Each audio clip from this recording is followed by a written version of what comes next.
Giovanni Meets a Coven by Kathy Bryson, Volume 2 of the Med School series. Narrated by Sam Bryson.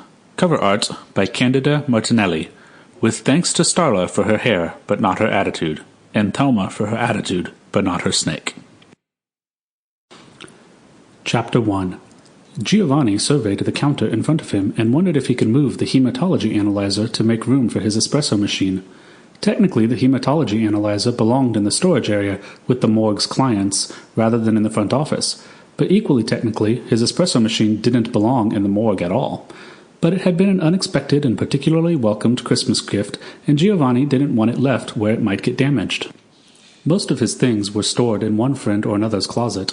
Somehow, in the rush before finals, he'd forgotten to sign up for housing second semester, and he didn't remember until he returned from winter break to add his name to a lengthy wait list. As a medical student, Giovanni worked nights in the hospital morgue, and he was strongly tempted to just live there.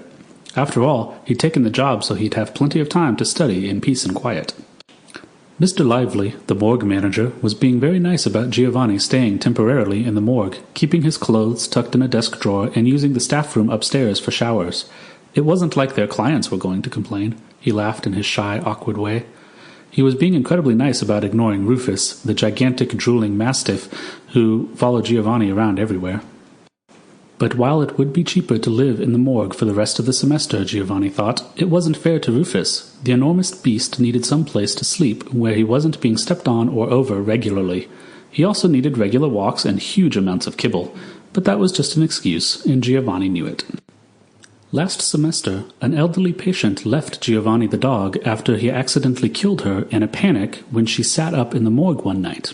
The fact that Mrs. Harris was already dead didn't lessen his guilt or settle his nerves. Even now, Giovanni tended to tiptoe around the morgue, though the dead had only risen that one time, and he'd managed to smooth the whole thing over without attracting attention. Well, except for Rufus. A 200-pound mastiff always attracted attention.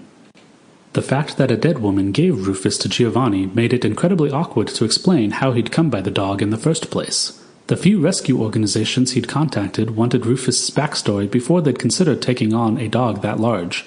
Or damp.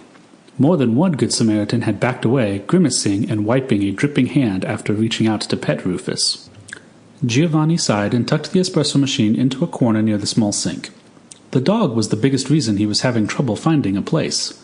On his own, he could have just rented a room somewhere, but landlords wanted a deposit for Rufus that was sometimes more than the rent. What he really needed was some friends he could share a house with. That way he'd have a room for Rufus and a yard too.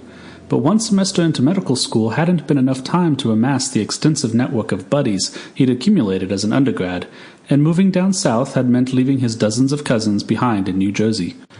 But given what had happened last semester, he really didn't want to live in the morgue. Which is why Giovanni jumped and screamed a little when Astral Williams sauntered through the open door of the morgue office. Perfectly understandable under the circumstances, he told himself as he stood with one hand pressed against where his heart had pounded in his chest. Astral was tall and slim with long dark hair that fell into tight ringlets down her back. She was the kind of girl who got second glances. And then people hurriedly looked away because she had a return glare that could cut glass. Giovanni had worked with her briefly during the fall semester, if you called being mocked, teased, and generally scorned working together. She'd been helpful, though, in dealing with his dead patient, sharing details of the voodoo curse that animated her. The fact that Astral knew about voodoo curses just made Giovanni more reluctant to work with her. Astral grinned in open mockery. "You scream like a girl." "What do you want?" Giovanni straightened up and pretended he'd just been brushing down his shirt front. "Wow. Where's the love, I ask you?" Astral smirked at him, leaning one hip against a desk. She looked down as Rufus stirred and made a kissy face in his direction. "Hello, Pookie." Rufus lumbered to his feet and took up a position behind Giovanni, where he growled half-heartedly. Giovanni didn't want the dog to actually bite anyone, but he did wish Rufus was more threatening. Mastiffs, even giant ones, were more like giant teddy bears than ferocious beasts. Astral just looked smug. "What do you want?" Giovanni repeated. "I'm working here."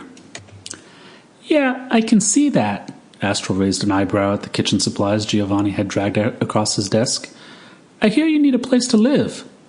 Giovanni began frantically stuffing plastic containers back in the oversized garbage bag he'd hauled them out of. Sample complete. Ready to continue?